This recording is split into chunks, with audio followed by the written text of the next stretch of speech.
You think you're anxious. You think you lack discipline, or that you lack the skills and the knowledge needed to perform at your best. But in reality, you're wrong. The reason why you struggle to perform at your best when it matters most is because your nervous system has been hijacked. It's not a character flaw, it's not a skill gap, it's simply your physiology. So today, I'm going to show you the 3 science-backed ways to regulate your nervous system so you can chill out and calm down and perform at your best when it matters most. We live in a world of endless psychological stress, deadlines that loom for weeks, social comparison that follows us home in our pockets, information overload that never stops, financial pressure that sits heavy on your chest even at 2 a.m. This is how the modern world is set up. But your nervous system is not meant to handle this. Your nervous system has evolved, it has developed for assessing and reacting to immediate threats.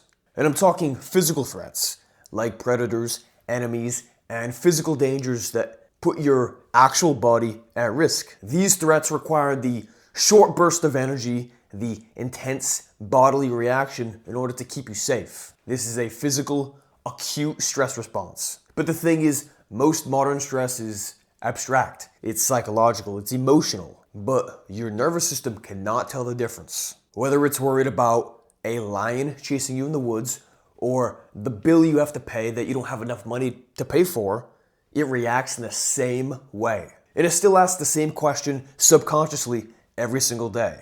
Am I safe?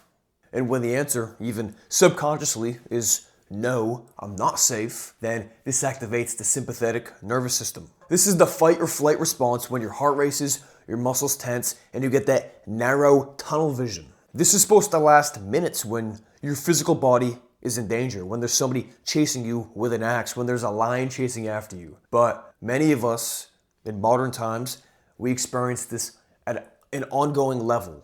As I mentioned before, it is the psychological and emotional and social burdens and problems we experience on a day-to-day basis. So tactically, your nervous system and your brain is doing what it's supposed to do. It's trying to make sure you're safe, and it's responding to these threats in the way that it knows best. The thing is, it's not doing this in response to a physical threat that actually puts you in literal danger. It's doing this to email notifications, to upcoming meetings, to, as I mentioned, unpaid bills you need to pay. And the result of this is chronic sympathetic activation.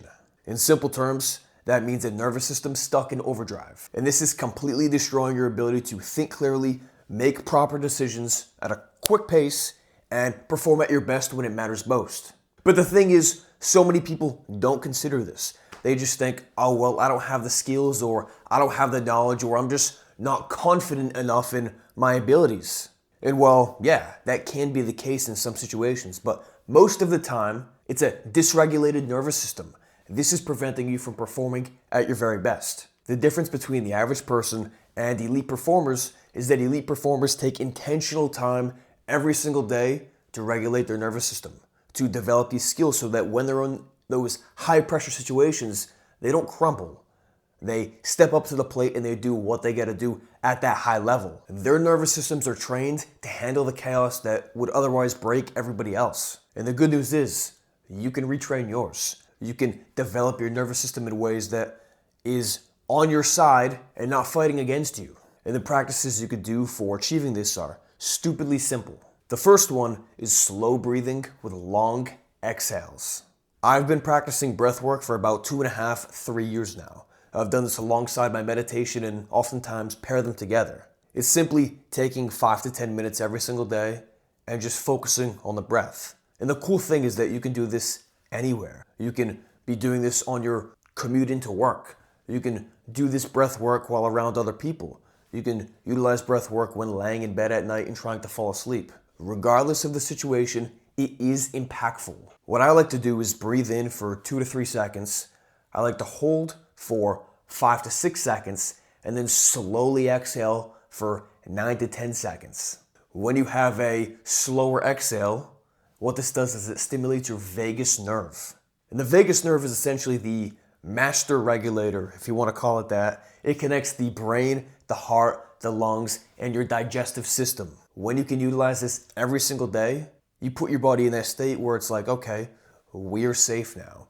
we're good. When you do this for even just 2 or 3 minutes, your heart rate drops to a nice calm pace. And when you're in that high pressure situation, or even right before that high pressure situation, you're less likely to become scattered and anxious and overwhelmed. This isn't some woo-woo, airy-fairy mumbo-jumbo BS. This is literal science. Number 2 is mindfulness. Again, this is something I've been practicing for 2.5, 3 years now. Mindfulness is the idea of being fully present in whatever moment you're in. It's when you notice everything around you, such as the temperature of the air on your skin, the sound of your voice, how your body feels in a certain position, when you can become logically, consciously aware of the things in your environment. What this does is it slows your brain down. And what I mean by this is that it reduces those racing thoughts, those imagining of hypothetical scenarios of things that haven't happened yet. It grounds you. It puts you in this very present moment.